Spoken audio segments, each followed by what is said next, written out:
Big hood in the building.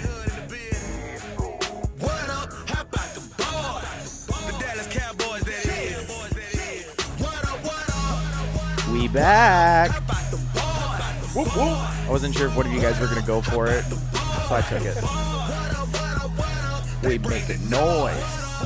We talking about the Dallas Cowboys. I went the wrong way for the fade. You know what, though? The fade was nice this time. That was good. I like even you went a little bit up and then you went right back down, but it was nicer than the direct cut. The direct cut was abrupt. The direct cut caught me off guard and kind of threw us into a tailspin last week. Well, the direct cut was also in direct purpose to screw Alex up. So, So hey, here we are. I almost said the Dallas Cowboys CanFan. Whoops.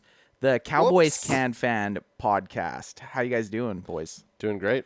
So if you're just looking at if you're just listening to the podcast and you want some visual content, and you know what, we kind of shortchanging ourselves. We only talk about the IG, which is Cowboys CanFan, but I am also running a very successful TikTok with the exact same at Cowboys CanFan. So if you're looking for the TikTok, yes, I'm a 33-year-old adult male with a TikTok, but it's not me dancing with my titties out. It's all Cowboys content. So if you like the podcast, you like the TikTok, you'll like the Instagram. And AJ, I know you've also started another platform also.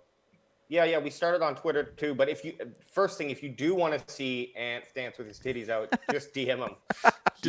Check out my OnlyFans. It's actually at Cowboys CanFan too. Yeah, basically, on any social media, just at Cowboys CanFan, you can find us there. Pick your pleasure. They all link to the other one. It's a beautiful spider web of networking that we have going on here. But obviously, the thing that started it all was Instagram, so I think that's why we. And the good thing with the Instagram, if you're looking at the screen right now, you got the link tree. Go up, Alex. Sorry, you got the link tree. You click that, it literally will link us to every single one of our platforms. So you got the podcast, you got the YouTube, you got the IG, you got the TikTok. I don't know if Twitter's on there. We'll get it on there. Anyways, now that we're done pimping ourselves, subscribe to us on all the platforms. Let's get into it. How are the bandwagon boys doing today? I'm feeling good. I'm feeling still lonely. This bullshit screen guest with bandwagon boy number 2 is BS. Out of office, Alex. We got a great new backdrop. That if you followed the IG, you would have saw it coming hot off the press yesterday. But that's what we're trying to do here. We're trying to level up the production. It's kind of weird because I never can see you because you got this stupid fucking beam in the way. Yeah. But usually I at least can see how stoned Alex is. This is scary for me. I don't know how stoned Alex is right now, and so I'm kind of going into this blind. So I'm going to ask you, are you on your level 12 like you were last week, or how are you doing over there? Okay. I don't want to drag on too long, but right now I'm probably just a nice regular 4. By the end of the podcast, we'll be hitting that 7 where I like to be. But you're not shooting to outer space yet? Are you gonna pass out this time? Dude, what was so funny is I know I was asking you, hey, do I have my own camera? I just meant like in general you could switch to me. I didn't know I was gonna be stuck on the screen the whole time. Yeah, well that's so as we're going through this and we're trying to find the different scenarios, we're not going with every available outcome under the sun. So we've been piecemealing some of these setups. And guess what? Unfortunately, the way that it's set up right now is bandwagon boy number 2 is going to be on screen for a majority of the session. I'll probably click over to singular like this if we're just if Ant's on a rant or something like that. But for the most part, guess what?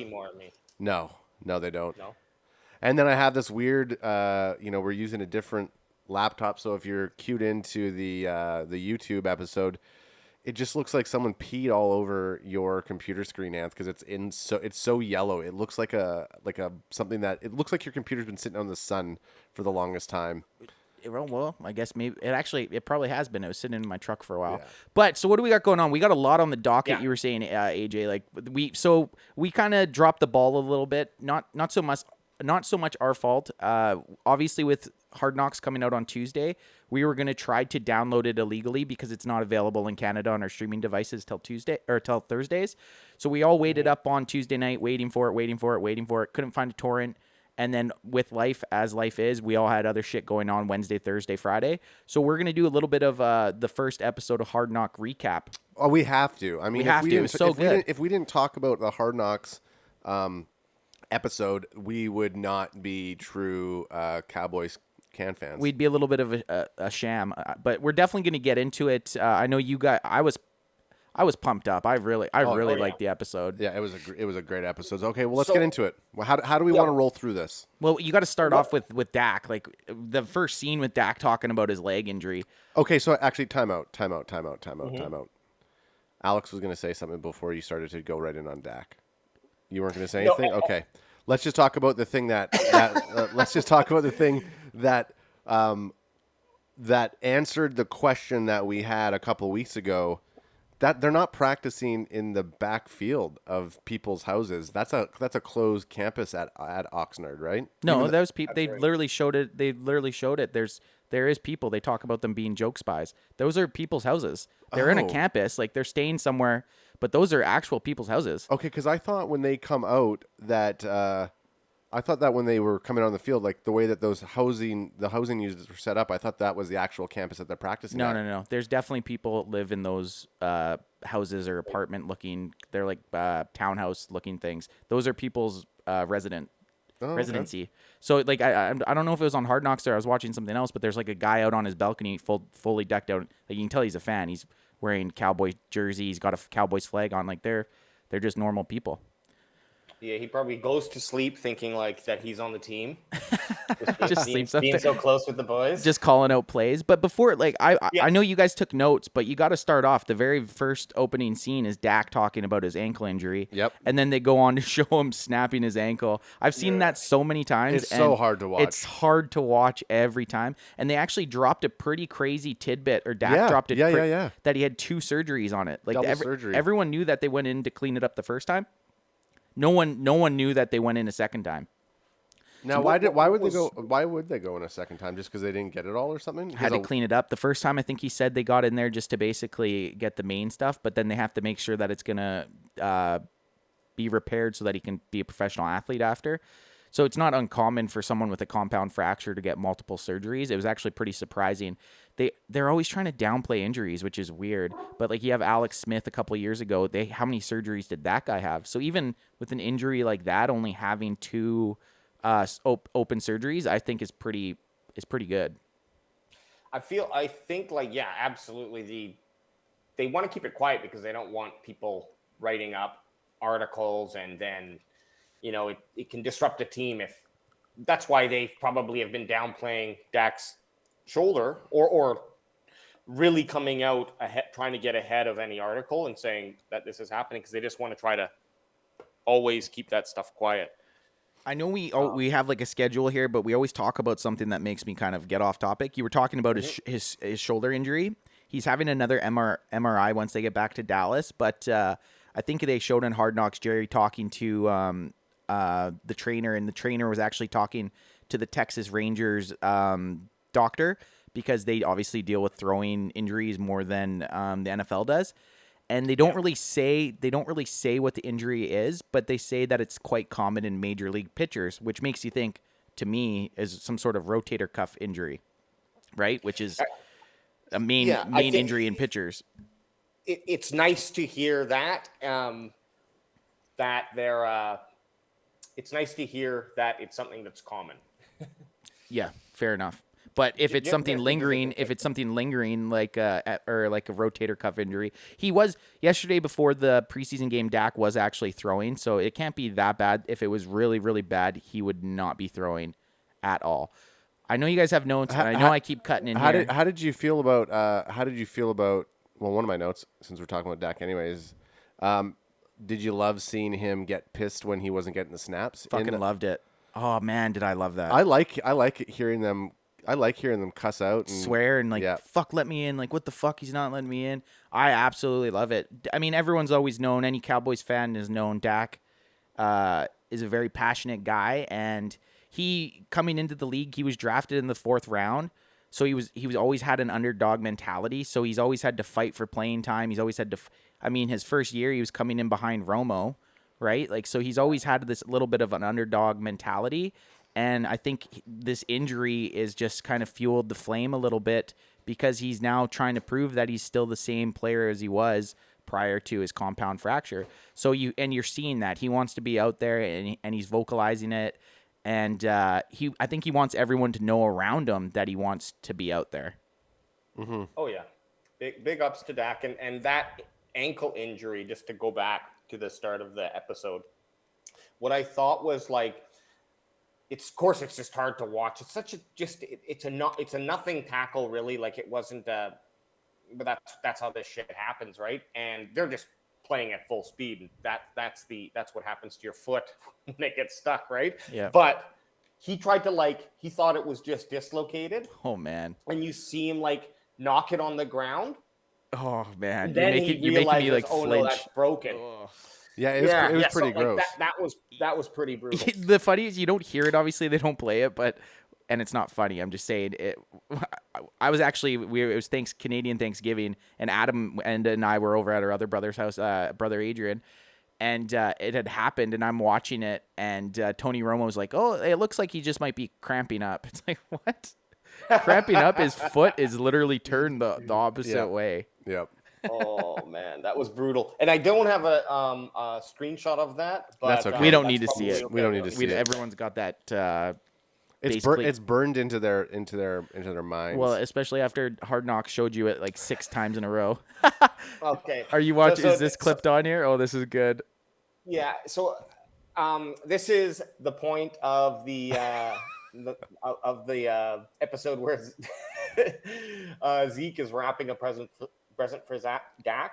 Now, this is I actually never really just the look of Zeke. I just never liked him. I don't know what it is. Not liked him. I didn't hate him. I just wasn't oh man, he's someone I want to listen more to.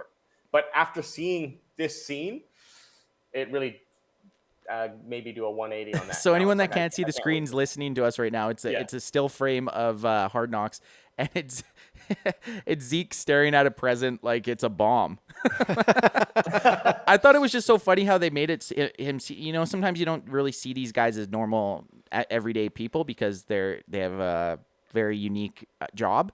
But him having the YouTube clip up of some guy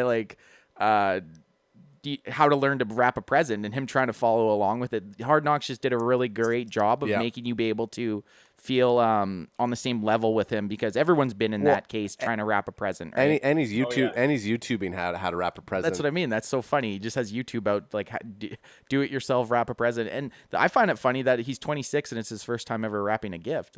Mm-hmm. How old were you guys the first time you wrapped a gift? I don't know, under 10 for me probably. Yeah. And not saying that and that's not us implying that Zeke doesn't have really. Actually, I don't know anything about Zeke, so maybe his parents aren't great, and they never. He has a great support system. I think it's such a great support system that he probably just never had to actually wrap a gift. Right. No, and that was kind of why I brought that up. Not to hate on Zeke, but that's what Hard Knocks does, right? It gives you that key in just a little bit more of a perspective of the personalities. And there's another funny one that I'll bring up later here as well that I thought was just one moment. But it's who is that guy? And I went and did some research on him just because of this one. Well, you might as well bring it up right now. We don't need to go chronologically through the episode. No, you can just jump around. Well, Alex is kind of finding it. The thing, I think a lot of people, a lot of football fans, or I've kind of been reading some stuff. Some of the fans were kind of mad that they kind of focused on a lot of shit that weren't football, that, and probably a few of some of the clips that I thought were really funny are probably what we're going to talk about, but they're not really focused on training camp. But which is the best thing about it? No, but I think that's what I mean. I'm getting into it. I think they're using the first episode to show you the personalities of their really main players, right? I think that's what they're doing. I think going forward, you're obviously going to hear about the Zeke and Dak a lot, but they're going to start focusing on the players getting cut and backup roles and stuff. But I think the first first episodes just to get your feeling for the main stars. Because we didn't really get to see anything about Gilbert or DiNucci that entire time, which you kind of want to. I want to get more of their story to see whether or not I like him or I hate him. Well, and that's why the first episode's getting your main guys, and I think it'll go into that. Right. So I found the guy, and yeah, this is a great part. What's his name? Oscar. No, it's I call him Andre the Giant. That's what he sounds like. The best part is, Isaac. he's like, Isaac. Yeah, sorry. Fun. He's like, man, I want to have some of that cake. He's like, yeah, I want that cake. Give me that cake. I just thought that was hilarious. But he was a little history on him. This is what I went and did. I went and Wikipedia'd and took 5 minutes out of my day. Okay, undrafted in 2020. He's just on the practice squad, but he's actually from Mexico, Monterrey.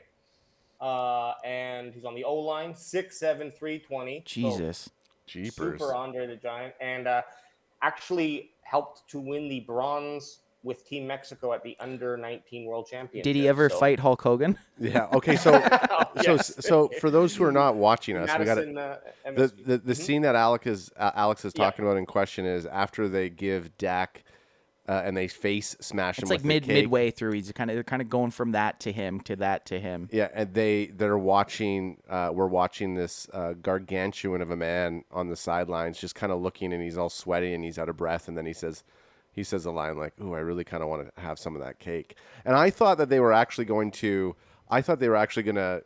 Well, not like make it this way. I thought he was going to go up and eat the cake off the ground, and I thought we were going to get a shot because it showed. It's not an actual movie. It showed I know it showed the coach, but I just figured that's what was going to happen.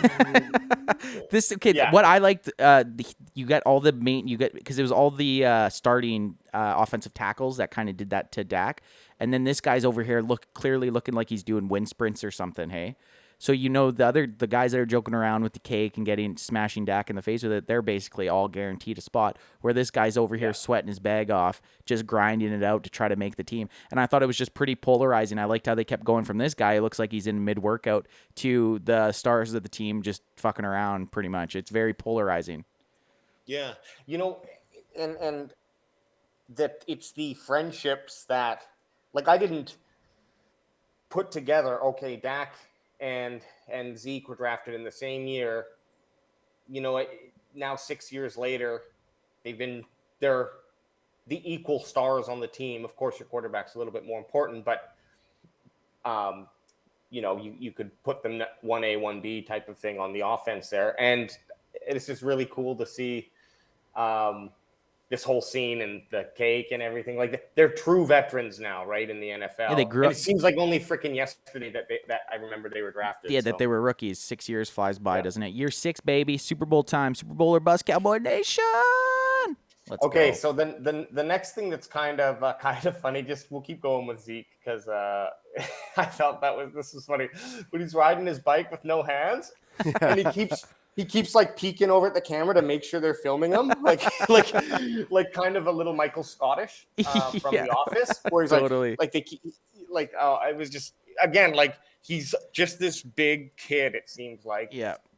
And just having the time of his freaking life. Could you imagine? Like, that would be so cool to be able to be a football player would be a dream anyways. But now you're in Dallas. And you're in this like little community training. It's just like, this is the best part of summer camp. Yeah. Yeah. Well, this is what confused me. This is why I thought that we debunked the rumor that it was in the middle of a suburban neighborhood, because they have these bikes and they're riding it around. I was like, oh, they must live on like a campus. Well, they are, but I don't think this is right. I don't know if this is right near the training facility. Okay, well, we'll dig into it. I'm sure if you have any intel, smash a comment in there for us. Look, we're not going to do this research. Okay? We're not going to do this research. Why would we do this research? They showed you in the episode people living on watching camp on their balconies. I must have been making notes. So since Alex is out, the other comment I'm going to make that a couple of things that I liked in it, and I'll just we don't need to go to any screen clap. I might have it. I can't even talk right Crack now. me if you got him. A couple things I liked. I loved so I'm sure we're going to talk a little bit about Ant's favorite player, Micah Parsons. Your boy. My favorite line in the entire thing, and I think if he's going to brand himself with any type of I shirt, he already says know, the line.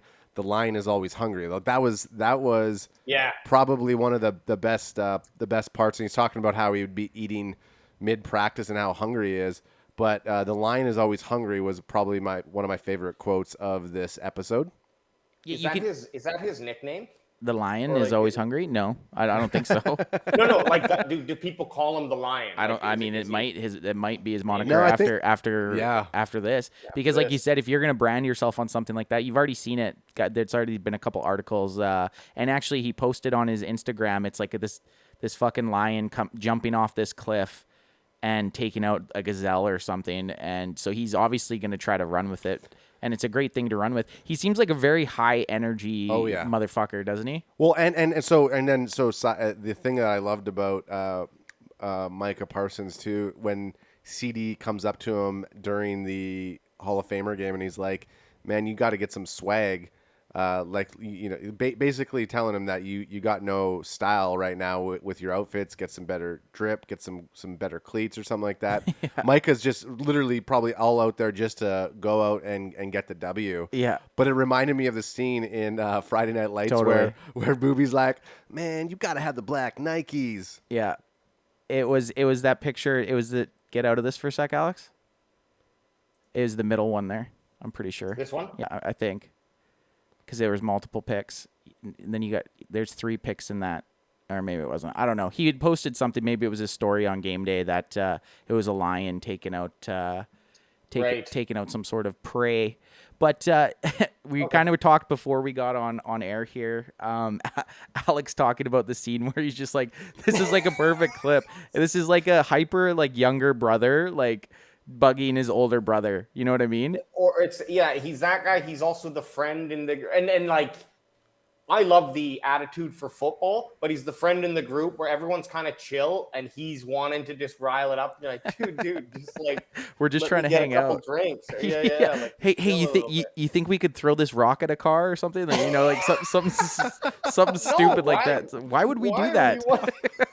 But on the football side of things, it's like pretty much I think these 3 guys are all going to be on the team, right? This is it was Parsons, Knox, and fucking 51. Cox, you mean? Cox, not Knox. Anyways, and he's smashing helmets with 51 there. Yeah, they ramp each other up. And then he cracks Cox. Yeah, and I think Jabril Cox is just like because he's not high profile. He's 4th round pick. He just wants to get in there and try to do his thing, and you get this over fucking jacked up ADD motherfucker headbutting you like when you're just starting practice. He's probably like, this isn't even a game. This is like the first pad practice. And Cox is just not feeling it. So anyone listening, it's a still of Micah Parsons headbutting Jabril Cox, and Jabril Cox doesn't want any of it. No, at first he's like, no, like holding him away, and then like you see Parsons is kind of just doing it like coming in lightly, gives him a little one, and he's like, stop, and you think that it's over, and no, he wants to get him, so he comes back like more like a battering ram. Yeah. But anyways, that's football, baby, and welcome to the NFL. I want to tie this into something. I remember last week on the cast, I was talking how they would definitely show the Hall of Fame game. And I think Bandwagon Boy 1 there was actually arguing with me that they 100% would not show the Hall of Fame game. Did they show the Hall of Fame game? So this leads into my my apology, because I was going to apologize for doubting our host, and I definitely looked in as being the production nerd of the group. I looked into seeing exactly how Hard Knocks does the quick amount of turnaround that they do. So here's some quick production notes for Hard Knocks. I like it. They run a 5-man crew. That's it? So 5-man film crew. So they have 5 different crews out there, and they're usually 2 to 3 people. Oh, gotcha. Like 10 Well, they people? have so during the camp, they have 30 people, 30 production crew on site. Gotcha. They have people in one set off area, like one location where they're running remote cameras. So when you look at the training rooms or the coaches' rooms, they have electronic cameras in there, and it's all mic'd up. So you have people that are basically sitting behind a computer running a camera rig, grabbing it. So Really? So they have those people. Then they have people on the field who are shooting, and then you'll also have story editors. So as things are developing, they're having to write what that episode storyline is going to be, because for every minute that you see, and then maybe someone can bring a calculator because I didn't do this pre. I'm on it. For every minute of film, so it's Just a 40. you just keep talking. I'll It's a figure that It's out. a 45-minute episode. So Yep. for every minute, they have to edit 6 hours or 350 minutes Wow. of footage. So 6 hours of footage to get 1 minute of screen time on Hard Knocks. Wow. That's the amount of digital film. Like, it's easier now that, and we got a nice shot of Anth doing some quick math on his calculatrice So you said what? 6 hours of film for 1 minute? for 1 minute. So go 6 times 45. You got 270. So that's So 270 70 hours hours. of footage to get it. And so they Wow. even talk about, like, if someone gets cut on Monday and the episode's airing Tuesday, well, that's going to be a prominent storyline with a ton of backstory. So they're it's constantly evolving. yeah, and so they'll shoot all the footage and then they'll ship it off to, I think, their editing houses in New Jersey. That's what I was going to ask you. Do they not have, like, you know how when you have like Monday Night Football or Sunday Night Football, there's like a van or a production trailer? Do they have something like Well, that that's- there? That's that room you're talking Yeah, about? they'll have a room of people that are running the cameras. So then if you're looking at So kind of what you're doing here, just on a bigger scale. way bigger scale. Yeah. But you could do it. Yeah. Oh yeah, for sure. But and so they'll also, like, you'll have guys who are shooting, and then they'll probably have runners who will take the footage. So let's say you're filming 45 minutes onto one card or a hard drive, depending on what their camera setups are. They'll run it to an area that will then take that footage and then probably make a backup immediately, so they have redundancy, and then they'll probably upload it to a secure server so that then the editors can take it. I don't know if they're generally in a situation like that. You're the people that are on location are making selects or they're making notes depending on type of footage. Like, oh, we know that this is going to be a moment. So Mike Right. Headbutting Jabril, that's going to be a moment. Do you think So they look at each other and they like nod, probably? Well, so what I was also like looking, wink or like thumbs up or The something? sound guy's like, Bill, I'm so hard right now. Did you get that? well, Did you fucking get that? the interesting thing too, a lot of, they say the first week everybody's a little bit timid in terms of what they're going to say on camera, and then because the production crew is so nimble and so like They small, they forget. they forget that they're there, and then they start to open up and be them. So usually they say episode ones are, everyone's a little bit more tight on who they are, and then it just starts to, they forget that the camera's Hey, there. imagine having Alex talked about this guy before on the cast, Charles Haley, on a Hard Knocks. Oh my god. They probably couldn't have done couldn't. it. They probably couldn't have done it. They probably See- couldn't see, have thi- done it. And yeah, some people seem very real, and it's just my perspective of in the moment of how people are engaging with the camera. I like it when they're not performing for the camera, and then there's some guys where it's like they know they're mic'd up, or they know they're being filmed, and so they might act a little bit more up for the camera, or maybe cracking more jokes. But Yeah. you can tell.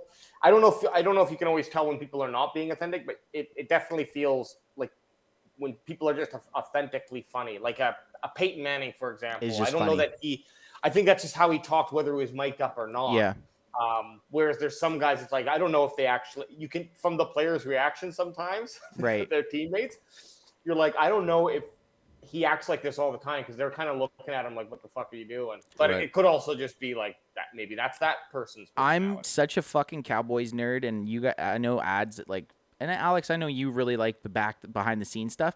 That I'm sure if they released 100 hours of behind the scenes, Yeah. we Oh, would God. take a crack at it. Well- I would take a crack at it because I just love watching anything Cowboys, and I know you guys both love the production side of stuff. Well, yeah. Look at how many non Hard Knock stuff I've been sending to you guys. I know. Other teams are basically doing the same. This is what's great about the era that we live in right now, is that you're getting to see so much behind the scenes or behind the organization. So I've been watching Jaguars' own kind of self-produced Hard Knocks on their YouTube Was it the channel. Browns one you sent too? Well, Browns was like the first one that I saw a couple years ago, but Jets is the one that I like. Oh, yeah. that's been doing Right, That's been that's what it pretty was. sweet. Sorry, just on that, it's gotta be really Authentic? Or like raw? Like raw? No, it's gotta be really interesting to see like the moments they captured on camera that they couldn't release, and not even saying that someone said something or they're trying to hide something, but like it'd be interesting to, how do you get 270 hours? There has to be so much more shit that just didn't make the cut. Hard Knocks Gone Wild? Well, well, it's like the scene, like, so obviously a big chunk of fuck me. You okay? Take a breath. Take a breath. Adam, is my vape coming through on the mic? A big chunk of time was spent on the one coach talking about his vasectomy that he got. Yeah, I found that weird. I thought that part was fucking. I thought all the like the side stories, because you know what I was thinking the whole time when I was listening to that, I was thinking like, I mean, I'm sure they've been in this classroom setting for now a couple hours, but I'm thinking like maybe you should talk about anything other than your balls being snipped. Dude, and this is what I was thinking about. So this coach looked kind of like a nerdy dude, probably like really football smart. Not sure who he is. I think he's one of McCarthy's boys. And you grabbed a screen cap of it. Okay. I grabbed the screen of it because what I was like. Again, he reminds me of like the cool stepdad trying to hang with his, totally. With his boys. So he's telling a story and they're laughing, but then it kind of turns to them laughing at him. Yeah, he doesn't really get it. Yeah. Okay. Totally. Okay. So since you're bringing up the family element, the one thing I wanted to bring up, and I'm pretty sure you got it, is so Mike McCarthy. So two things before I go into my joke about Mike McCarthy. Mike McCarthy Cowboys looks like he could kick Mike McCarthy Green Bay's ass. Oh yeah, the beard's doing some good shit for him. Like Green Bay McCarthy looked like a punk. I agree. Bitch. I'm definitely digging the Mike McCarthy beard opposed to the Mike McCarthy baby face. Oh yeah, like I mean, great. He won a fucking Super Bowl. Whoop-de-doo. Get the beard on there and get us a fucking W this year, Mike McCarthy. Because Mike McCarthy on the Cowboys looks like he would beat the living snot out of Green Bay Mike McCarthy. I like his accent too. This isn't Charlie what I forget what he even says in his big speech. This isn't Charlie do nothing. He's out of here. Yeah. I just like his accent. And he even in Cowboys, he needs to be that Mike McCarthy that you got up there. This guy owns several 100 feet in yachts, and actually, he needs to be smoking a cigar or something. But he looks way cooler than he needs to keep. Cayman Islands bank account. Yeah, he needs to keep the facial hair. It definitely adds to his persona. So let me bring that photo up, Ed. Okay, so as one of the things I was saying to the guys that I couldn't stop, like as soon as I saw it, okay. So anyone listening, we got a clip of Mike McCarthy basically watching a huddle, some sort of huddle, and he's just creeping in the back, and he's got some blue sunglasses on. He's got his beard, obviously, that we were talking about, and then he's wearing the Dallas Cowboys hat. It's like a prototypical dad hat with just the D on it, like the Dallas Cowboys D. So the thing that I kept on once I saw it, I couldn't unsee it. It just reminded me. If you look at the hats that most dads will buy or wear in Disneyland, it's that exact same hat with the Disney D, but it looks very close to the Dallas Cowboys D. So Disney Cowboys hat. Disney D hat. Yeah, totally. But type hat after that. Type in hat there, Alex. Oh, yeah. So, okay, hang on. Let me, look at that. That looks like the Dallas Cowboys D hat. And I'm sure if you wore that at a Cowboys game, no one would know. People would not know the difference. So if you wore a Dallas Cowboys hat at Disneyland, would anyone know? Probably not. No, not exactly. Interesting. So you're getting a 2-for-1 almost. So what I was envisioning into my mind here was Mike McCarthy. Can you bring up the Mike McCarthy image? Okay, so Mike McCarthy is that dad at Disneyland with his family. Jerry Jones, when he's walking around the field, is like his grandpa, just recently widowed father who's on the trip with them. So Jerry Jones, Jerry Jones, Grandpa Jones, and then Dan Quinn is the hip uncle. Dan Quinn is the uncle who just got out of the service a couple years ago. Yeah, he's got a drinking problem. Get Dan Quinn backwards hat. There was even one clip. Did you listen to the clip? I totally forgot about this part when he's up in the he's up in the booth. Yes, yeah. And he's like, "You got that, homie? You got that, homie? Okay, great." And then he says something else. No, Mike is like, man, I want some more playing time. He's like, so do I. So do I. Be warmed up. Be warmed up. Yeah. But like Dan Quinn looks up top third picture. Dan Quinn is the uncle who just got out of the fucking military. He was in Nam. He just served, and he shows up to a family dinner, and he is kicking people's ass.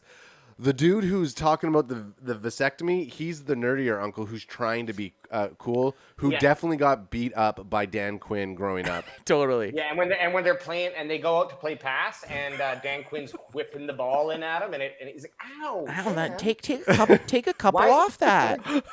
It's just pass. I only throw 2 speeds, fast and faster. Yeah, Dan Quinn, man, what a beauty. Yeah, Dan Quinn is a beauty. So I couldn't stop every time I saw that. Mike McCarthy looks like the angry dad at Disneyland.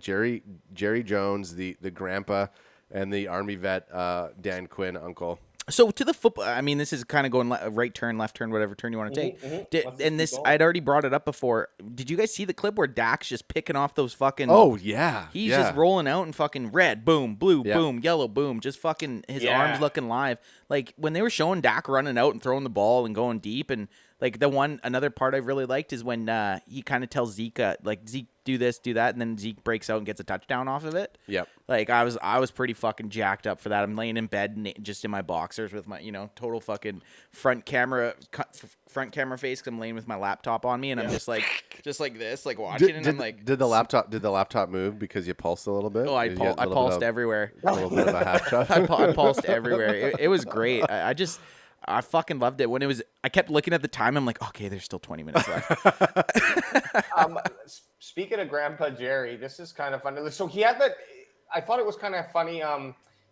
He had this conference, and this is his desk. I really love this shot because, like, this whole scene was fucking weird, but like weirdly good. Weirdly good.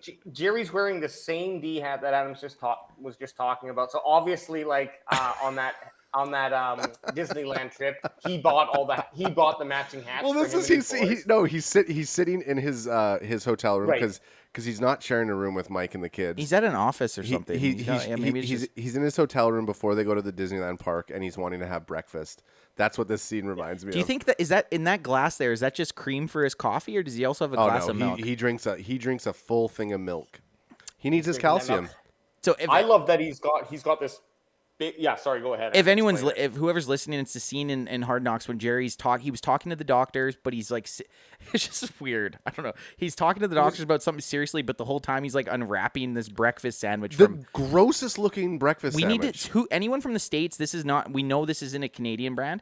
We need somebody to tell us what fast food place is this. And looking at the wrapper, I don't know. And let's just say, okay. So what I don't get here as well is that. You don't think that's like a sausage and egg from McDick's? It might be a McDonald's in a different like that. No, it's not a fucking McDonald's. It might be just a different. There's no fucking way. Different biscuit. I'm positive they probably made that on location there. It looks haggard. It looks like it was fucking not even heated up. It's like someone gave it to him 2 hours ago. Is that cheese or is it a square egg patty? Exactly. No. Let's just talk about something even more specific. Why the fuck are you dirtying? I mean, obviously we know the answer. Jerry Jones doesn't care if he dirties up a plate, but just eat it off the wrapper. If you're gonna eat fast food, eat it off the wrapper, JG. Yeah, JJ. Yeah, JJ. Yeah. JJ. And look at this. So. I just wanted to add on. I wanted to pile on this stupid fucking looking breakfast sandwich. It looks like what you would buy at the corner store, but it was like a treat as a kid because you borrowed $1.25 from someone back in the day when you could still buy snacks. Do you think it's a 7-Eleven breakfast sandwich? Yeah, like you put it in the wrapper still, like that's how it's meant to be, and it's too hot to eat when you get it out. It looks That's what like that reminds me of. you're coming back from a road trip or like a stag with your buddies, and you stopped at this disgusting gas station, and you're so hungover that you just get a breakfast sandwich because you need to eat something, and then you end up getting sicker from the breakfast sandwich than how your hangover was. Now- That's what that fucking thing looks Now like. look, there's no cream in that coffee either. So Well, that's what I mean. milk Is he's that drinking. cream? Is that cream or is that milk? You're right. It could possibly be cream. It I could think possibly he's be drank cream. I Now, think he's drank most of that glass. now here's the other if someone's like, that's not a breakfast sandwich, that's a burger. He's drinking coffee No, with a that's a hamburger. that's a it breakfast has to be a sandwich. breakfast sandwich. We didn't even talk about the weirdest part when he put half a fucking pound of salt on it. Oh, here it is. Hilarious.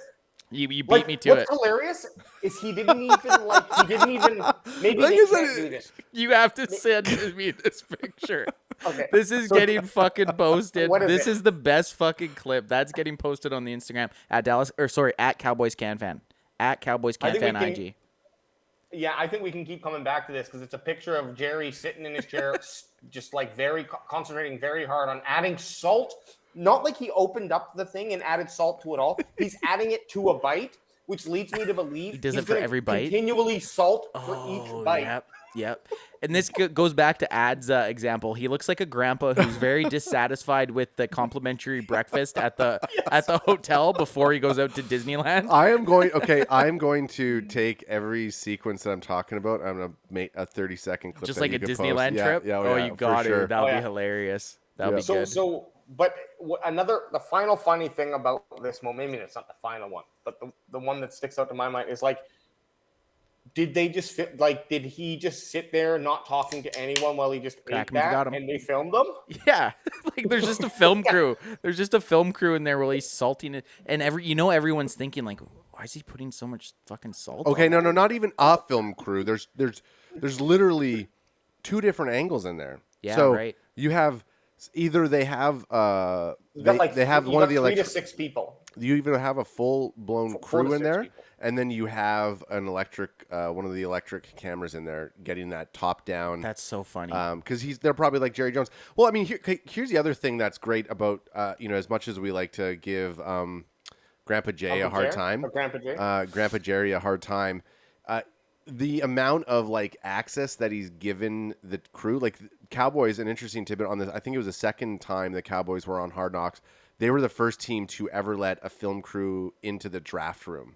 So they let was that Hard Knocks or was that All or Nothing? it was Hard Knocks because from one article I was looking yes. at, Yeah, it you're was the right. second time that they're on. I think it was the second time that they're on Hard Knocks. So Jerry Jones is a big fan of allowing.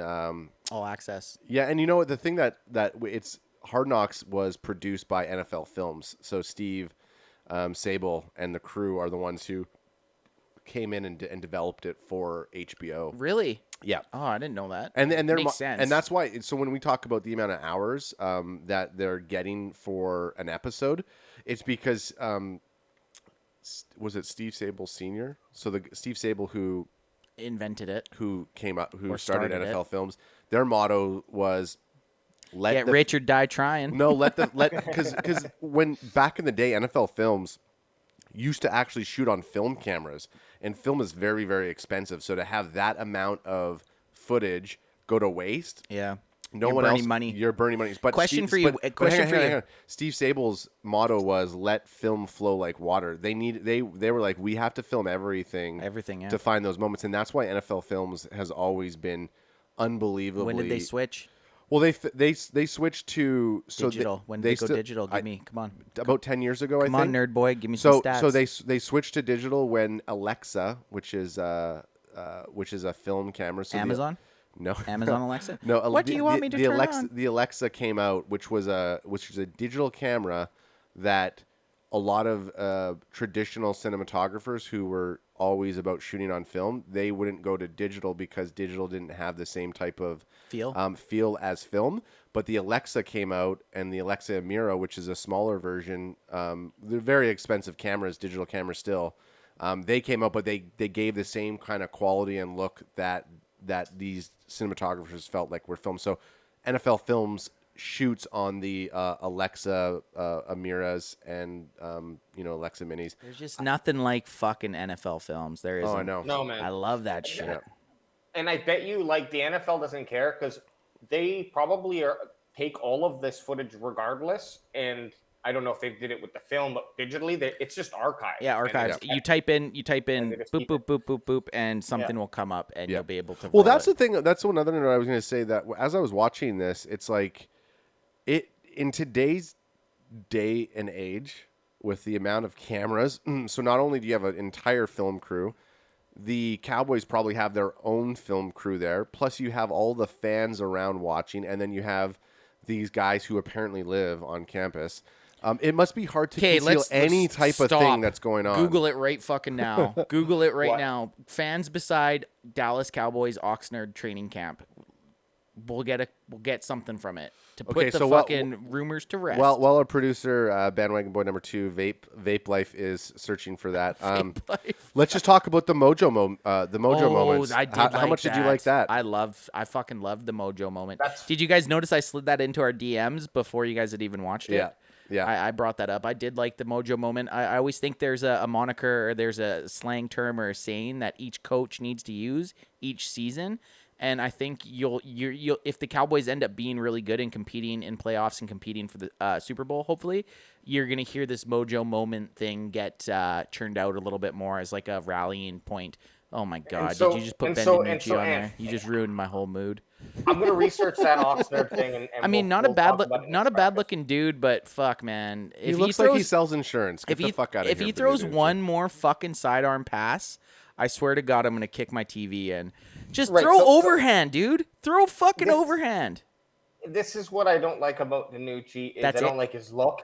He looks like he looks like an actor. He actually looks like the gym teacher that everyone knows. Fuck this dude. He looks like Evan McCowell or whatever from the actor. That's who he looks like.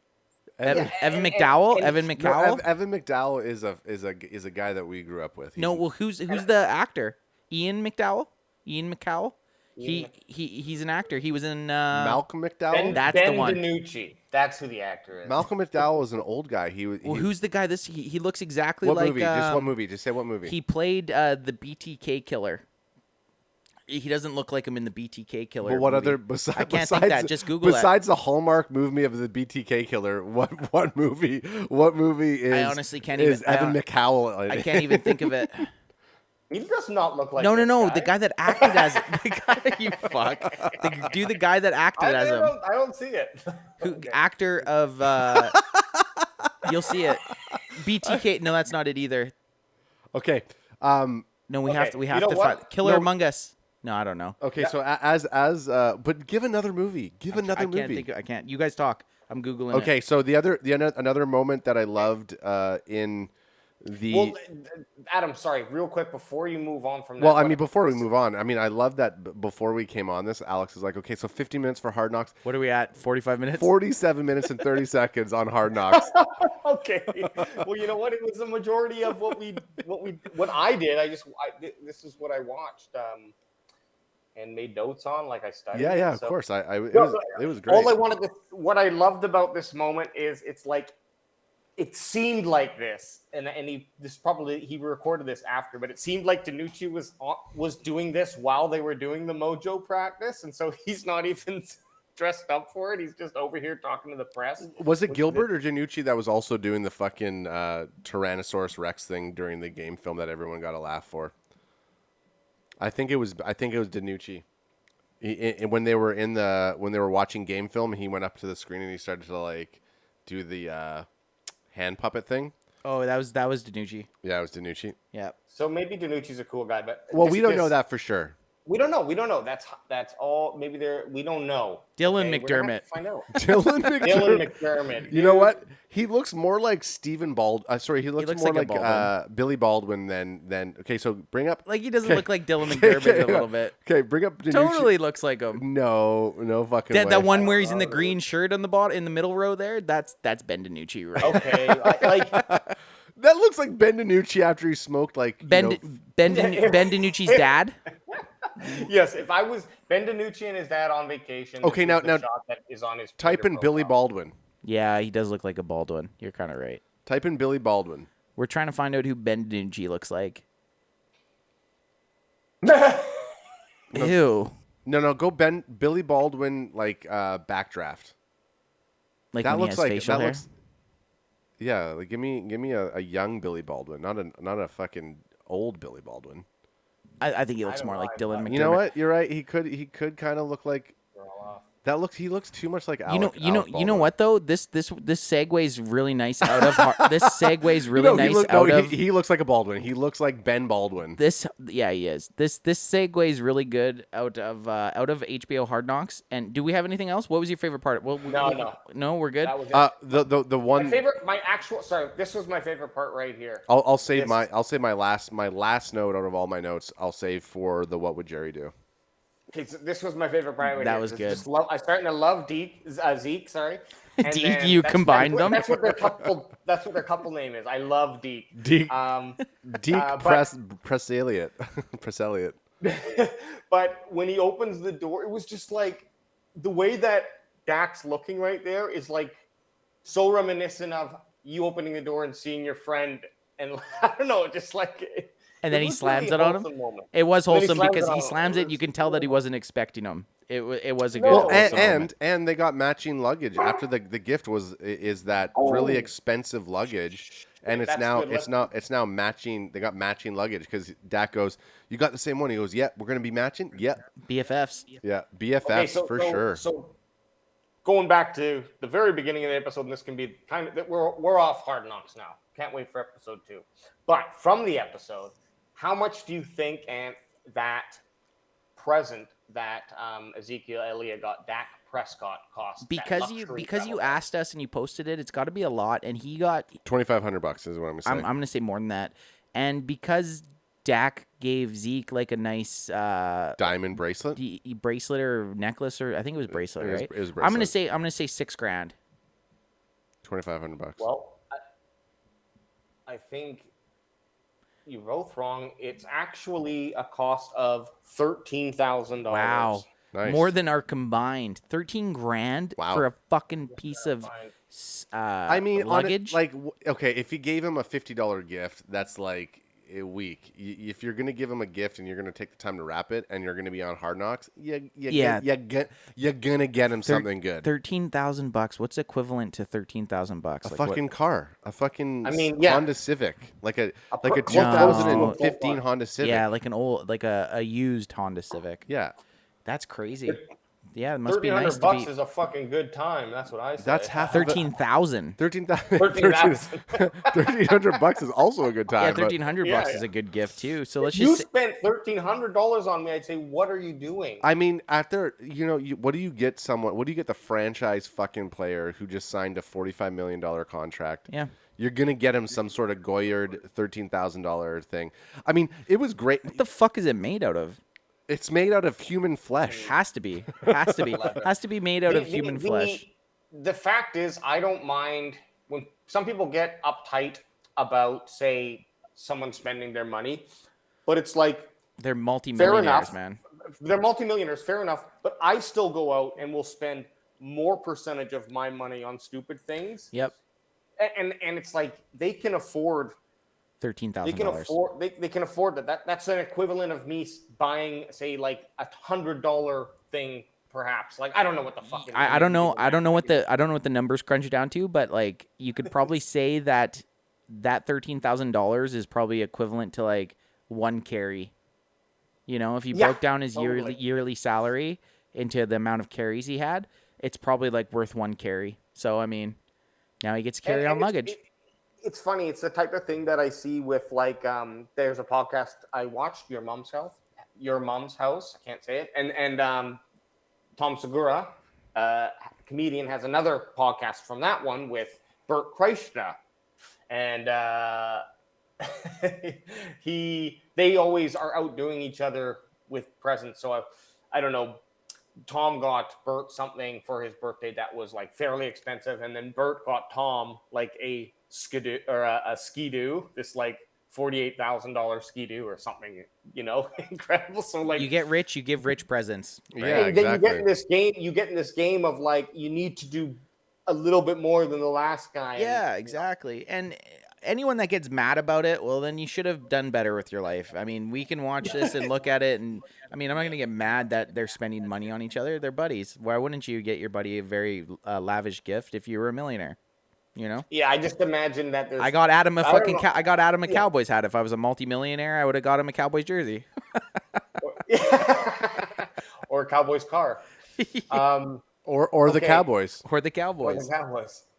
So let's hop into the preseason game 1. What do you think about that?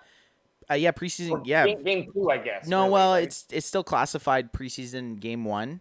They're still 0-2 in the preseason, but it's still week 1 because it's game 1 for the Cardinals. And who are these guys? this dancing cactus? This is weird. That is weird. Is this on know, the I- screen right now? But to Yeah, I'm to watching preseason game 1, obviously Dak wasn't playing, Amari Cooper wasn't playing, and something actually happened that no one wants to watch when they're watching their team. Excuse me. Neville You're getting it, Gallimore. You're getting it.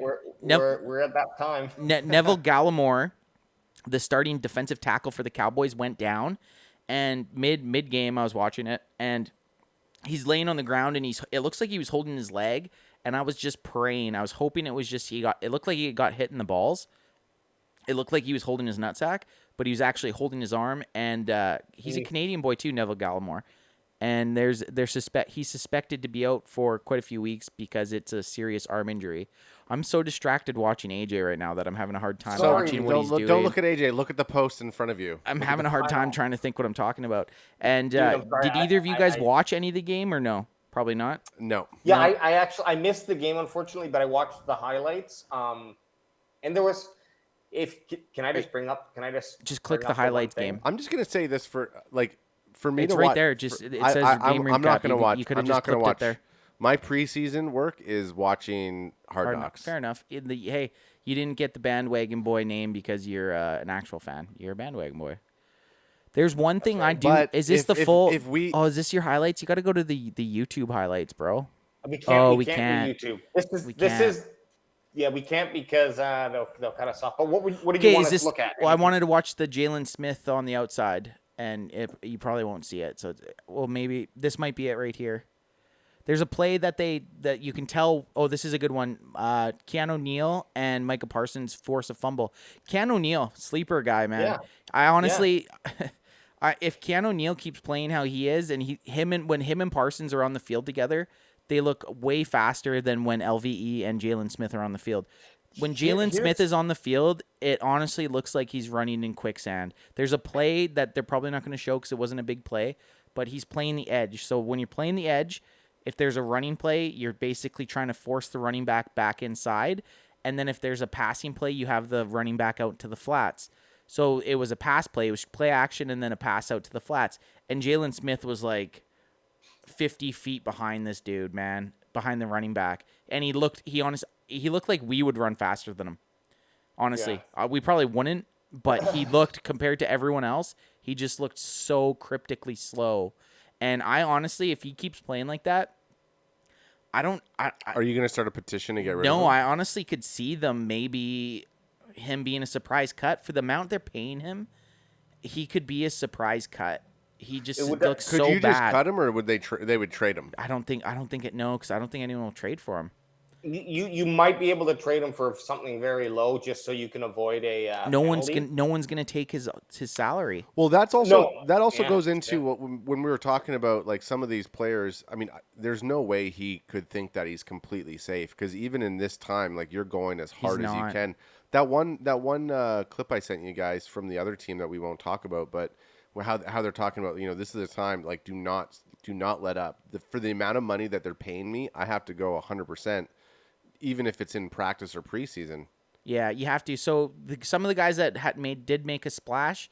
Dorrance Armstrong looked really good. He had 2 sacks in the first quarter.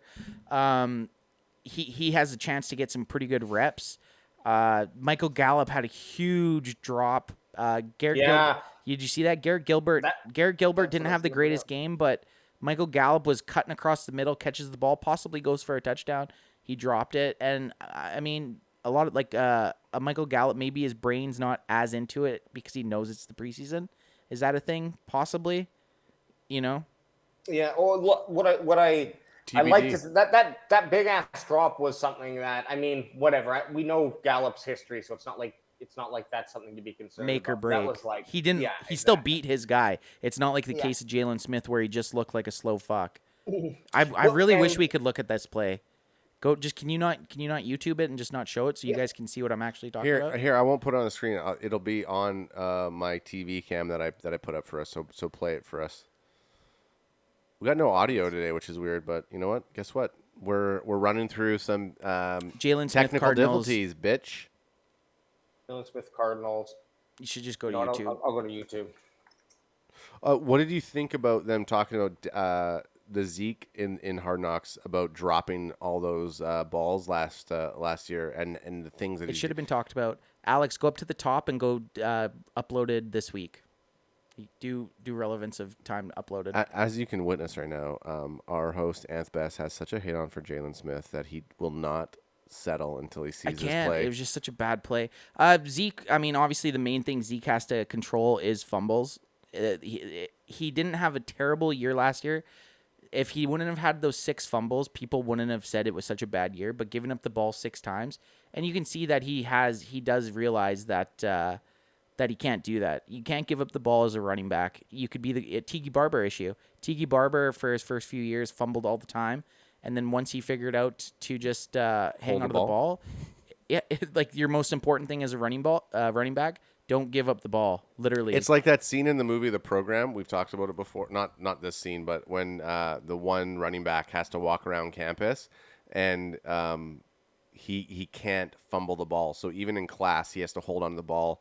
And you'd see other students that would try to swipe it or knock it out of them, and then they would. It was just a cool scene in the movie The Program. Yeah. for anyone that's born after the 90s, you probably never heard of it. Watch it. Great movie. After the 90s. I mean, yeah, even if you were born in the late 90s, you probably didn't hear about it, but That's probably you probably nailed that right on the head there, bruh. One thing that I did want to look at was just the game stats before we move on from. Well, the big battle, the big battle right now is who's going to be our backup quarterback. If Dak is out, who the fuck is going to make sure that we don't go 6-10 again? And to be honest, watching and again, I only watched the highlights, so there's probably a lot that I missed. A lot of the bad I missed, I'm sure. But each quarterback had like Gilbert and Rush were pretty much not a lot of difference in terms of what they were producing. And DiNucci just had, he had the touchdown, but it was, right time, right place, perhaps. But, I mean, all three are pretty damn close, I think. There's no one you're feeling confident. I posted a pic today on Instagram asking with the three of them in and who everyone would want right now as their backup quarterback. And some people were commenting that the backup quarterback right now is not even on the team. So some people might think that we're waiting for a quarterback to possibly get cut or just another long-term option to get picked up. Because right now, available? That they're not really anyone, right? You got to wait for some cuts from training camp. But I'm not feeling comfortable with Garrett Gilbert, Cooper Rush, or Ben DiNucci having to go in for a substantial amount of time. Like Andy Dalton, you know what? I felt like Andy Dalton with the starting lineup, if he would have had the starting offensive line and all his healthy counterparts, he could have banged. He could have banged, but do you think that if Andy Dalton would have wore that visor that he's been caught seen wearing in Chicago, that he would have been they would have stayed on the team with him? Probably not. I mean, yeah, he got paid way more than Dallas was going to pay him. He went to Chicago, got a decent deal. Dallas paid him $2 million last year or something. I think he got triple that in Chicago. So there's just no way Dallas was retaining him because he played, and coaches aren't stupid. They saw him and they realized that he could still play football and is a valuable backup. Whereas these three guys, I don't know. It's scary if Dak's not gonna play. Hopefully Dak doesn't get hurt. Is that why you think Jerry was looked like he was crying in the press conference? I think he was crying. He was crying. He got teary-eyed. Yeah, he was definitely crying. I think he's just really emotional. But with preseason, the main thing right now is our defense didn't look bad with the starters. We forced another fumble. The offense, this is the scary part. The starting offense, or Garrett Gilbert has not thrown a passing touchdown. He hasn't even really got them into scoring contention to get a touchdown. So it's a little bit of worry because people keep looking at the stats right now. We're 0-2 in preseason. But then they'll compare it to when Dak and Zeke were their first years. The Cowboys went 1-3 in preseason. So it's hard to tell by the win-loss column, but you have to look at the stats. When Dak was coming in as the backup quarterback, he had like a great preseason. He was throwing touchdowns left, right, and center.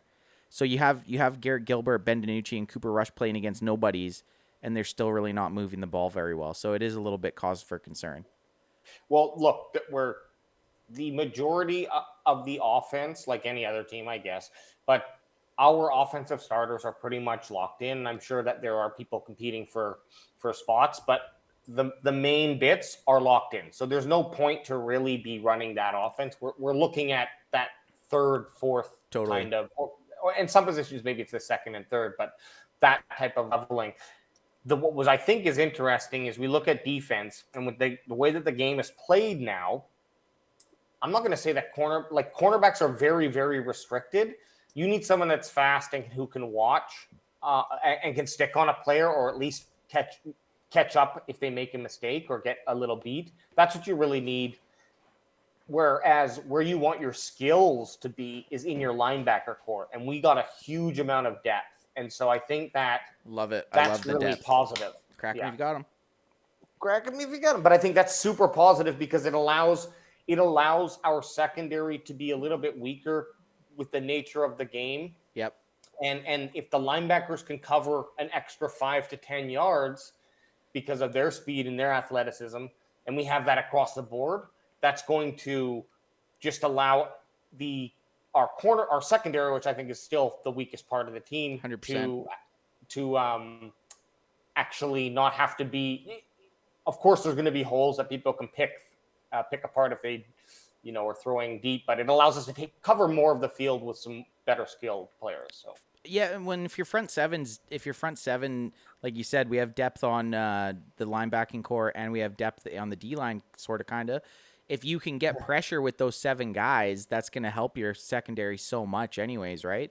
So you can you can kind of give up a little bit of a secondary as long as your front 7 is stacked, which on paper our front 7 looks to, like you said, our strength out of the defense opposed to our secondary. So I'd rather have because even if you have a strong secondary but you can't get pressure on the quarterback or you can't stop the running plays, your secondary's fucked anyways, right? So you need to start from up front. And if you're going to give up some stuff, it's going to be, I'd rather it be in the secondary because there's a little bit more room for error.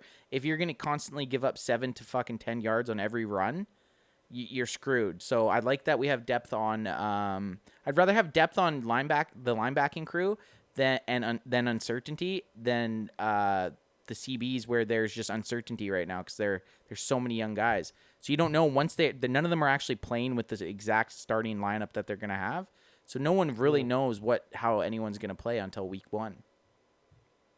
Yeah, and it's good. Competition's good, and a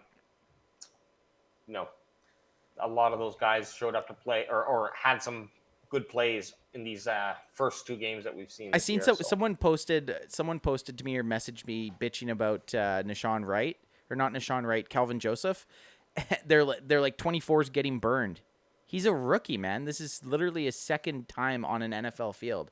You're going to have growing pains with a rookie corner. It doesn't matter if he's going to start or not. Trevon Diggs last year, he's our number 1 starter at CB this year. He had growing pains last year. He got burned a bunch of times last year. As a rookie, I'd say one of the hardest positions to go from college to the NFL is probably cornerback. Because in college, you're playing maybe 1 or 2, maybe 3 top-tier wide receivers in a whole year. Your whole year, you're seeing maybe 3 really, really good wide receivers. In the NFL, you have 3 really good wide receivers playing you every play. Every guy you go up against is just as good as the best guy you played in college. So it's really hard to go from a college CB to an NFL CB. It's probably the toughest learning curve opposed to quarterbacks. It's also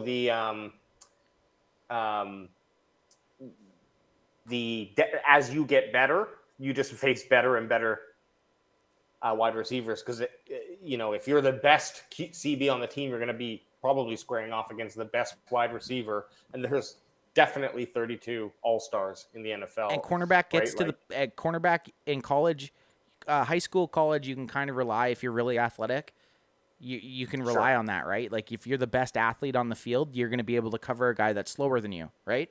So say you're the best athlete on your team. College, you're a better athlete than the guy you're against. In the NFL, everyone's a good athlete. Every wide receiver is a great athlete. So then it plays into your I can't think of the word right now. Into your I can't think of the word. Like how they're playing them. Like I can't think of it. Can't think of the word. I'm drawing a blank. But it goes into your. It's not just athletic. You have to play into a system, right? You're not just going out there and relying on yourself. You're relying on a scheme and you're relying on technique. There it is. You're relying on you need technique and you need to play in a system. You're not in college anymore. You're not just relying on being faster than everyone. Okay, so, let's kind of keep cracking through this. Our bandwagon boy number 2, who's producing the. Okay, well, you guys ramble on about something else. I got to go to the washroom. Okay. Look at that. Okay. Is this the first time that our host is actually getting up to go to the bathroom? Look at him there. He's walking around like a little bitch. You shared this ad in the chat. Is this playing good for you or what? What? It's a little glitchy in my video. But this is Devontae Adams. Hey, where'd he go? The only problem is we can't see anything here. So this is Devontae Adams getting the 99 Madden. You can't see the video? I can see the video. Yep, I can see the video. Okay. So Devontae Adams, this is why Madden costs so much, is basically what I want to say.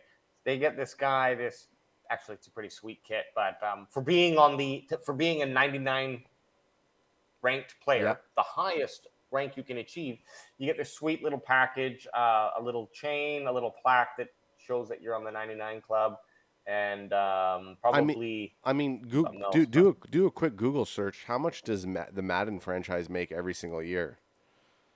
Good idea. And why we're talking about this is because Madden's coming out. Probably. Madden 2022, baby.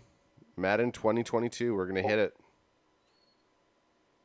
As you can see, here comes our host, slinking in like some weirdo coming into the. Let me see how stoned he is. He's not sleeping yet. They call him BDAB. Big Dick Aunt Bess. Whoop, whoop. He can't hear you yet, but.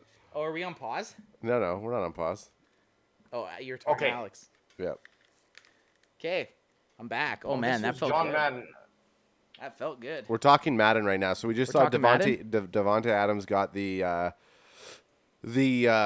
nice diamond gold chain from Madden. I thought it was funny what Alex said when we both. Well, that's what we were talking. Oh, when we posted in the Instagram, and he was like, "Well, no wonder the game's worth $80 because they're giving out fucking gold medals to the 99." Well, the 99 overall guys, like, maybe drop that shit, son. Well, he's trying to Google right now. I mean, it is an interesting thing. Games back in the day, I could understand 60 maybe $60. I could understand charging $80 because of all the physical production, but most people are downloading the games directly to their system. So, why do the games prices stay so high? Like, why is Madden still $80? Because it's always been $80. Well, here's one reason. Because EA is also NFL's Madden video game deal worth $1.6 billion. So does that mean that they're paying that much? They're paying that much to the NFL, so they're trying to recover the cost of having the NFL license, possibly. Wow. So that's why. Now, keep in mind though. And Adam, sorry, you actually might have a good point of view on this. Guess what? But fuck you. What? Yeah, I know. Okay, but I'm all vaped up and no place to go. The amount, the money actually is even more from the microtransactions. So they make. So you're saying they make money off Well, yeah, microtransactions. So then so- why the fuck are we Yeah. paying okay, $80 okay. a Well, fucking that for was the game? that was the thing I was gonna say, because right now EA is always under fire for the amount of microtransactions that you have to do after you purchase the game for $80. I haven't legit played Madden for so long. I bought Madden 2019. Didn't really play it that much because I always just liked playing against another person. So when Anth and I were growing up, losing to another person. fuck you. I will. You're losing to another person. So when I was losing to another person, I like to lose to that person in person versus being over the intranet or the online games. You've never been an online guy, but this is the thing. Not with, for Madden. With Madden, even the last few years, I mean, obviously this year we're gonna launch the me fucking up everyone I play against using the Cowboys, but the past years, the game just hasn't improved that much. So I was waiting till about October, November, even possibly December, to wait for a deal, and you could actually pick the game up for almost 50% to 60%. No, I bought. You got it for like $19 Yeah, or something. $19. I got Madden 2019, Which was a great Madden for $19 is great, but at this point, I think it's out. I don't even think football season was going at the time, so right now we're gonna have to just buck up and pay for it. Every game's every brand new game's $80. You're gonna have to cough it up, and unfortunately, Madden's one of those games that you don't see mass improvement every year. And this is the exclusive today. Right now, we're launching a series where Anthbess is going to be fighting every single punk online in a Madden. You'll always be the Cowboys. Always. And we're launching the Cowboys CanFan gaming episodes. I can't wait to fucking dance on some fools, man. I get so jacked up playing Madden too. I honestly get so fucking fired up. I cannot wait. It's going to be good. And this version of Madden actually takes a step forward in providing you with a little bit more of that coaching. So, for example, I don't know how it'll be with single games if you can make these adjustments, but basically in any sort of like a career play, you can adjust.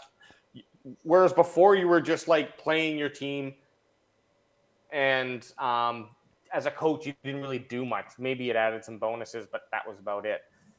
In this, you can build out skill trees for your coaches as they get better, or maybe you hire someone with a really good skill tree and they all have bonuses. So that you're talking about like in a franchise mode or something. A franchise mode, yeah.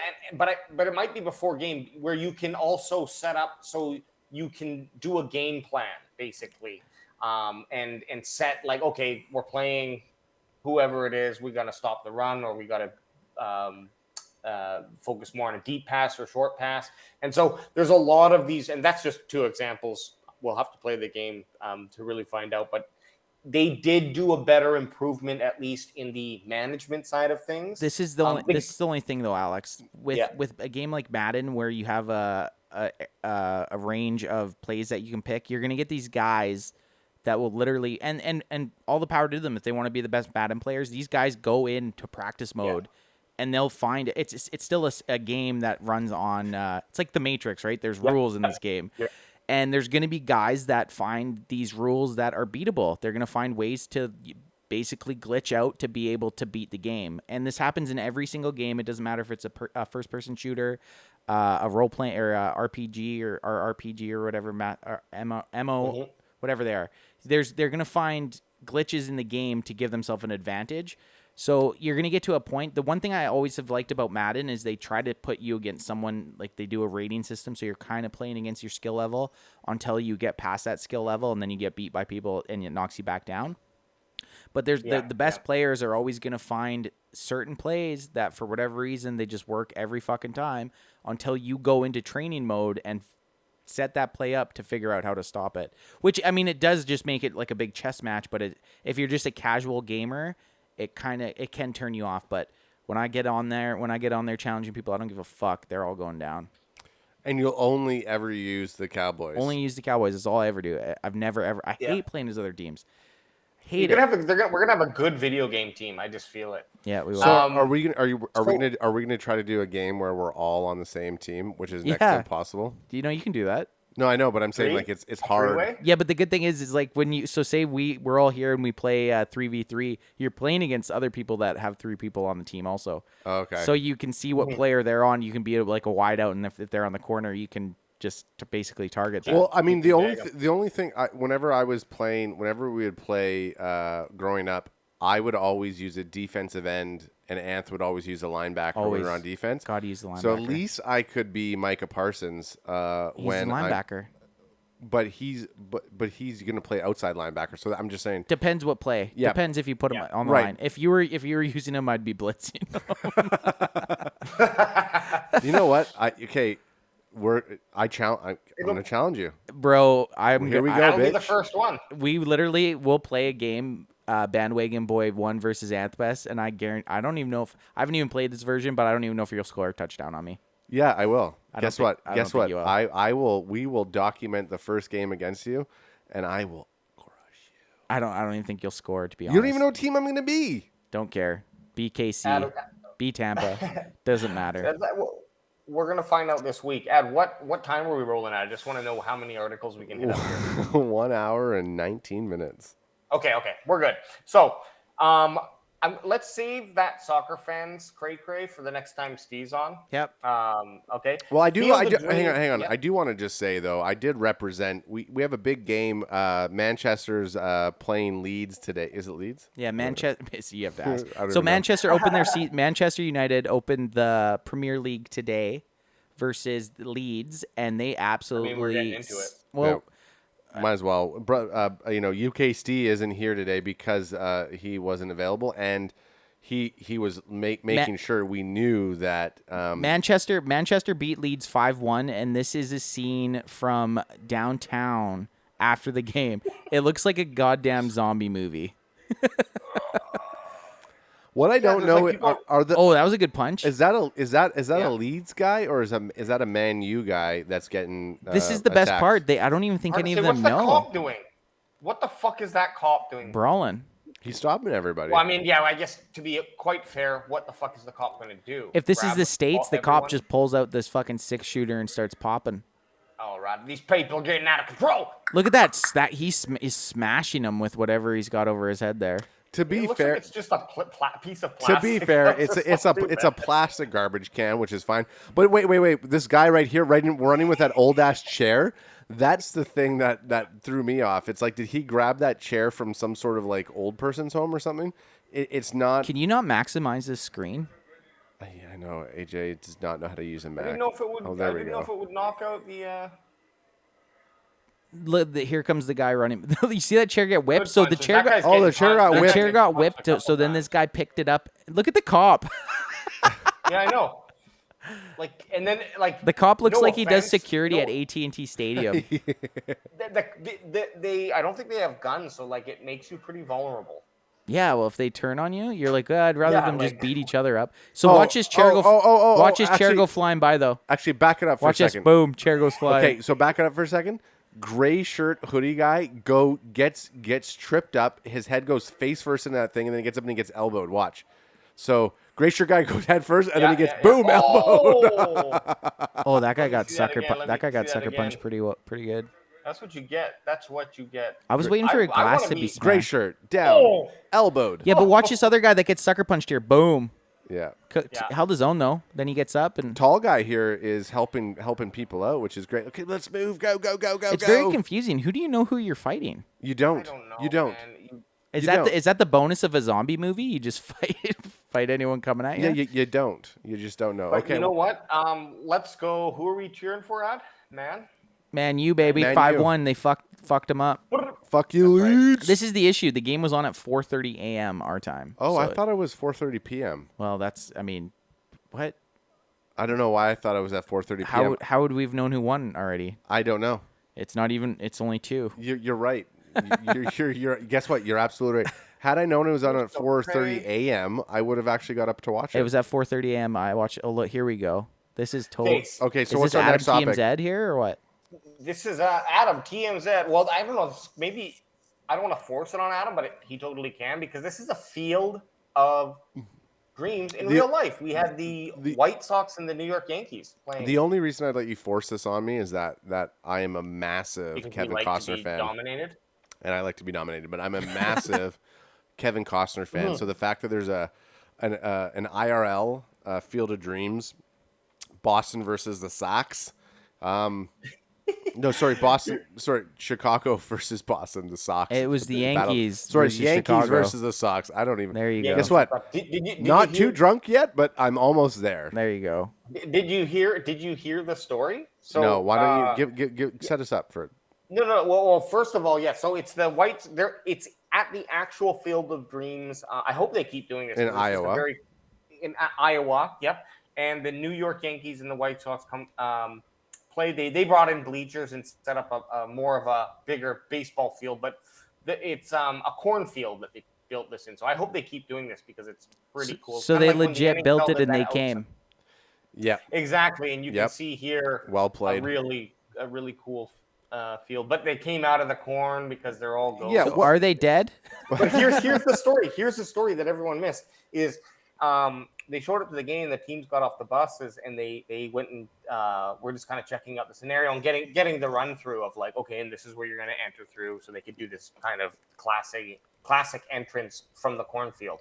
And Kevin Costner shows up and walks over and is like, so who am I on, Yankees or the Sox? Okay, so stop for a second. That's not a true story, but. Which one of you could tell me what Kevin Costner's name is in Field of Dreams? Gives a fuck. How dare you? All I know is Kevin Costner should never be allowed in a fucking booth again. Did you guys? You guys probably didn't listen to the game. Holy fuck! Was No, it I a didn't. snooze fest listening to that guy talk? Oh, was he actually there? Of course he was. Yeah, he was there. Yeah, he was there, and then they had him up in the booth after.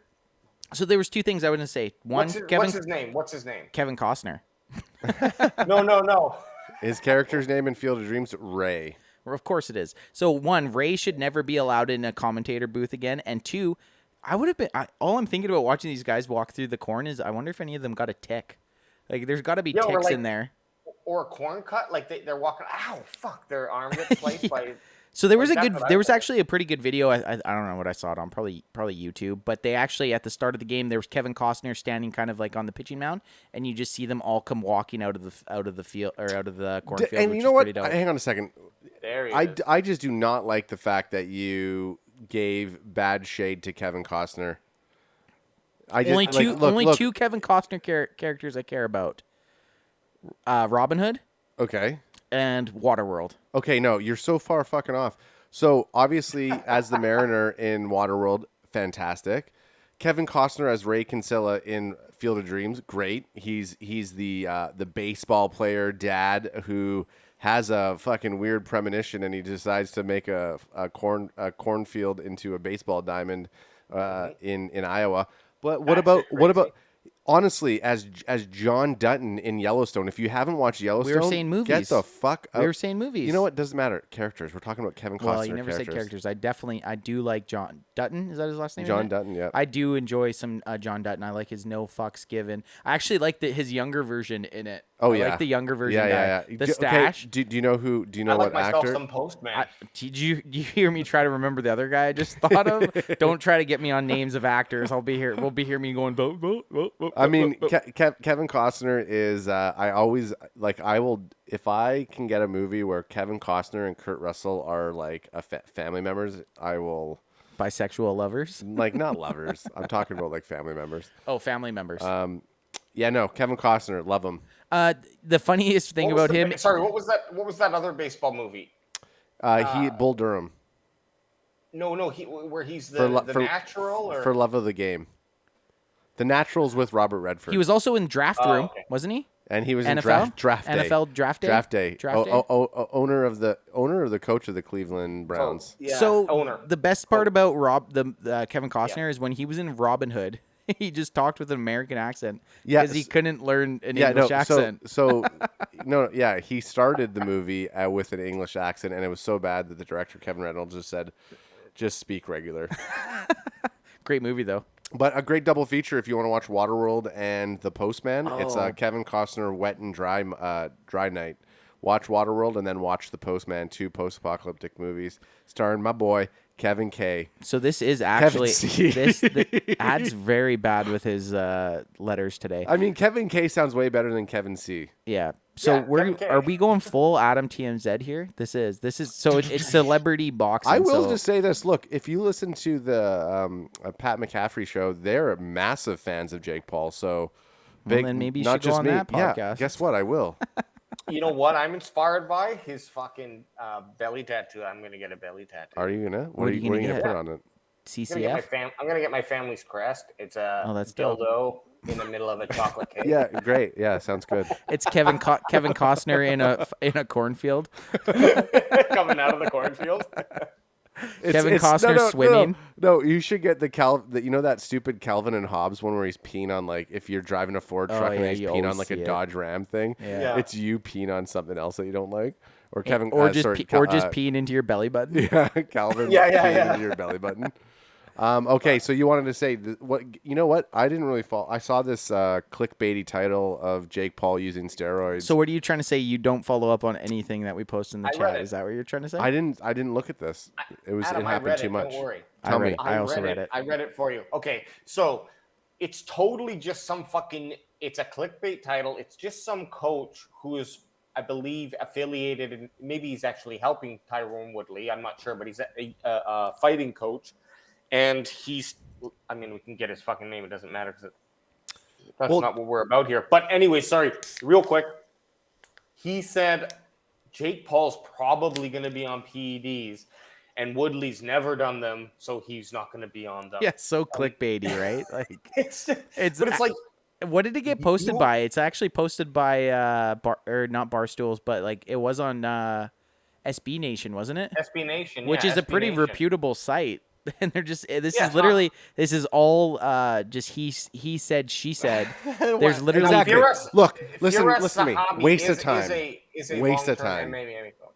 It's a waste of time. It's just they're just I don't know. Maybe they're trying to just keep some news going for the fight, or who knows? When is the fight? You know? It's in a couple weeks. Yeah, isn't it's it? Sunday. So Are we actually gonna watch it, or are you just gonna say it and then Oh we're no, not going we're to? gonna watch it. We'll do it here. Like, are we actually gonna do an event? It's on the 29th. I'll We'll be watch there. it here, I'll be there. or if we want to set it up at Vince, we'll do a live stream of the fight, because when Tyron Woodley loses to Jake Paul, I want Anth Best to do something for me.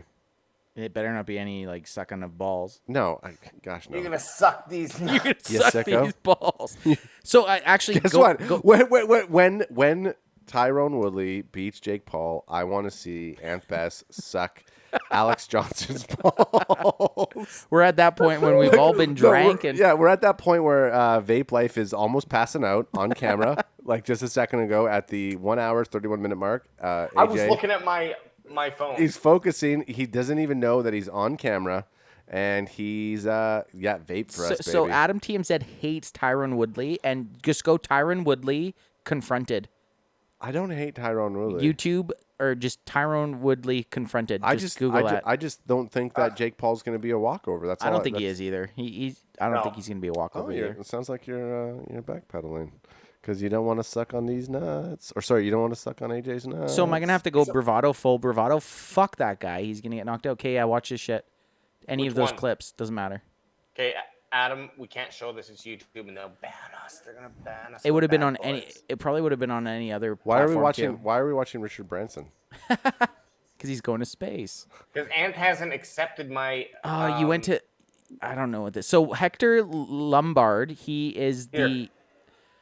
So he's the right now he's the bare knuckle boxing champion, and Tyron Woodley was at one of the events, and this guy came up and confronted him saying, "You fucked one of my side chicks, or you were trying to fuck one of my side chicks, and you were calling me a bitch." And he's like trying to like, he's calling him out, and Tyron Woodley totally just backs down, and this guy you can tell is ready to fucking go, and Woodley just bows down.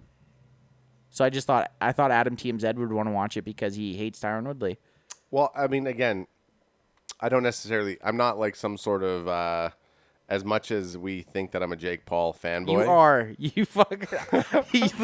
You you're not a Jake Paul fanboy. You're a Paul Brothers fanboy.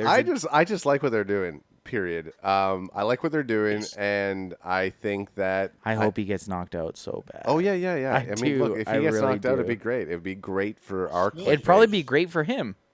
It's not going to Look, hurt he's his. certainly on roids. Well, I mean, Look at his face. Look at that hair. He's on roids. okay. No, well, just if this is what he looked like when he was younger, like, I mean, you just can't. You can't get to such a. I don't know if look. I shouldn't say No, steroids. no, I don't look think at- he's on look- steroids. Look at him though. He's just he's just enhancing. But you know what I said? No. I messaged- Look at him. He has no like legit muscle definition to it. Like he No. just looks like he's probably pretty strong. I don't know if he's on the juice. I wouldn't. But That's the wrong term PEDs, for it. PEDs. There's PEDs, a lot yes. of other stuff that isn't steroids. There's a lot of stuff that is banned. That Get a better shot of Jake Paul. There's a 'Cause lot look of at him. stuff He that- does- What do you want? His body? Do you want? honestly, Let's see what can you get a shot of him in the shower? Let's see what he looks like. Ad will fucking this is a pulse. fire shower. Ad will pulse everywhere if we can get a shower shot of him. This is Jake Paul pulsing on Adam. Yeah, that's No, but here's what I want to see. no. But look I at him. wanna He see- doesn't look. I He wanna doesn't look see- like he's ripped. He's not Thanks. ripped. No, but I want to. No. I do want to see a juiced up Jake Paul versus a juiced up Tyron Woodley, like where the doctors are making sure it's safe. It's but like they're let's just trying to. maximize Yeah, these they're like guys' skills. let's make these guys into fucking the Hulk. Let's just juice. I them mean, up. look. see what Let's just be happens. honest. If there was a show called Steroid Fight, and you would just watch we'd two watch it. massive Guaranteed steroid we'd watch beast it. monsters fighting each other, it would be the most success. Hey, most successful. did you just think of $1 billion? I literally did. If you Roidfights.com? roidfights.com. If you just watch two massive hulking men go at it, and the whole point is like the stat screen would show all of the stuff, all the supplements all the supplements and the gear that you're taking. How juiced up they can get before yeah, exactly, they die. exactly. Nose And- is bleeding in the ring, like. But then you get someone that looks like GSP who comes in and he's equally on as much roids, but he's just not bulking. So and that's the thing. I wonder when you say something like that, would with human nature, everybody just wants to see a knockout. That idea would work if you could get it past like. I mean, obviously they can fight and they can box because these guys aren't getting tested. no. So you Well, could, no, but actually, could you I- promote? no, hang could on you a second. promote roid fights? Hang on a second though. If we it's should look into this. If it's an actually sanctioned fight, then they would get tested. They're not though. They're not. It's already said they're not getting tested. Good thing I don't read. Which so guess goes what? Fuck goes it. back. Like, could we become rich by being the most hated sports promoters in the world? Because if you promoted something like roid fights, everyone instantly thinks you're a piece of shit. But people would watch it. Guaranteed. If these guys were jacked up on roid fights, they're getting you're getting more pay-per-view buys. Oh yeah, for sure, for sure. We just became Okay, so millionaires. Alex is starting to pass out on camera. No, Let's. you know what it is? I'm looking at my phone down here, and I'm trying to find a good. What would Jerry do? Okay, let's. Okay, you ready? Yes. Yeah. Okay. Do it. Hang on. It's getting away Oh, from hang us. on. Fuck me. Come on. Get Adam. It's D. It's B and then D. What would What Jerry would do? Jerry do? And there's no clap. Damn it! Oh, Okay, no hang- clap. Hang on. No clap. Hang on. Let me go for a wide. Who got the clap? Let me go for. We got the Let me go clap. for a wide one. What would? Jerry We are terrible. Okay, you know what? I can't. Anyways, I can't. you know do what? it. Here we are. I can't Okay. do it. Luckily, no one's listening at this point. So Yeah, it's 1 hour Exactly. 37 minutes. This is gonna be our largest episode by the time we're done. The What Would Jerry Do? breaking PRs, baby. Well, let's Personal do best, it. booch. Yeah, we're doing personal bests every day, every week. Okay, did we do the one where Jerry Jones picked an actor to play his life?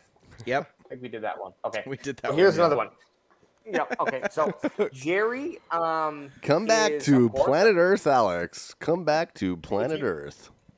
If you watched Hard Knocks, episode 1, 45 minutes this tells season. tells everyone we did. we did. Hey, keep expecting it for the next 4 weeks. No, baby. but if anyone is listening, it is going to be on Thursdays. Anyways, go. Yeah, No one's listening we're, right now. We're separating it. Okay, so he's a rich man. He's actually got the richest organization in the NFL, the worth the most. The Dallas Cowboys are the Okay. Oh my Dallas god. Cowboys Oh my god. are- Okay. Okay. are- Here's the what would Jerry do? Because of this week No, with the Hard Knocks episode, there's a scene where Jerry Jones says, "I would do anything to win a Super Bowl, anything." So the what would Jerry do this week? And I think we've done this before. We but did it. We did it. What So we would can't do that one. now that if we really encapsulated what Jerry Are we Jones going said, full pervert? what we can would say whatever we want. What would Jerry Jones do to actually win a Super Bowl? And you know what? Grounded in a little bit of reality. You can't say he would. literally did that. We did that. I don't even remember what we said. So what? Like I feel like would This he? is it. This is it. Hang on. Start again. Da-da-da-da-da. What would Okay, Jerry hang do? on, hang on. The Jerry worst thing Jones, about this is I look behind Adam and all I can see is myself staring at me because of that stupid fucking poster. What would Jerry do? Okay. Jerry Jones is very rich. He has a lot of rich friends. He has the most expensive NFL team. It's worth the most. It's like 2 point whatever billion. Yes, maybe more. everybody who's listening to Yeah. this knows that. 5 billion. Okay, excellent. So he goes into a Black Ops government building, and he speaks with a Black Ops historian who knows every single secret. Who there is owns a about- time about machine. history. No time machine. And he speaks to and the guy he says speaks to Jerry Jones, he speaks to Kurt Russell, who plays Mr. Nobody in the Fast and Furious series. No. Jerry Jones pays an unknown amount of money to learn one secret in the history, and it could be who shot JFK, it could be are aliens real, whatever. And he gets one answer from the history books, from this historian, this world historian.